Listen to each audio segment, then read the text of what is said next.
నంద్యాల జిల్లా శ్రీశైలం మల్లన్న దేవస్థానానికి అమెరికాకు చెందిన కొత్తపల్లి సునీల్ దత్ కుటుంబ సభ్యులు బంగారం, వెండి సామాగ్రిని విరాళంగా అందజేశారు. విరాళంగా అందించిన వాటిలో 28 గ్రాముల 300 మిల్లీగ్రాములు బరువు గల 2 బంగారు భాషికాలు, 5 గ్రాముల బరువు గల బంగారు కంకణాలు ఉన్నాయి. అదేవిధంగా కేజీ 25 గ్రాముల బరువుతో ఒక వెండి పళ్ళెం, 865 గ్రాముల బరువు గల ఒక మరో వెండి పళ్ళెం, 550 గ్రాముల బరువు గల వెండి నాగహారతి, 290 గ్రాముల బరువు గల వెండి శక్తి ఆయుధం, 420 గ్రాముల బరువు గల కుక్కుట ధ్వజం, 750 గ్రాముల బరువు 5 వెండి గిన్నెలు, 920 గ్రాముల బరువుతో గంధాక్షత గిన్నె, 190 గ్రాముల బరువు గల వెండి కమండలాన్ని, 300 గ్రాముల బరువు గల కమండలాన్ని దేవస్థానానికి విరాళంగా అందజేశారు. అలాగే వీరితో పాటు మరో విరాళ దాతలైన నంద్యాలకు చెందిన కౌలూరి సింధూరా కూడా వెండి వస్తువులను సమర్పించారు.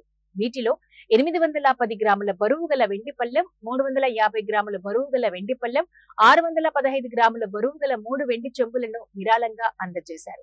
ఇరువురు దాతలు అమ్మవారి ఆలయ ప్రాంగణంలోని ఆశీర్వచన మండపంలో అమ్మవారి ఆలయ ప్రధాన అర్చకులు మార్కండేయ శాస్త్రి, స్థానాచార్యుల పూర్ణానందం అమ్మవారి ఆలయ అధికారులకు బంగారు, వెండి వస్తువులను అందజేశారు. అనంతరం బంగారం, వెండి అందజేసిన దాతలకు శ్రీ స్వామి అమ్మవార్ల శేష వస్త్రాలను, ప్రసాదాలు ఆలయ అధికారులు అందజేశారు.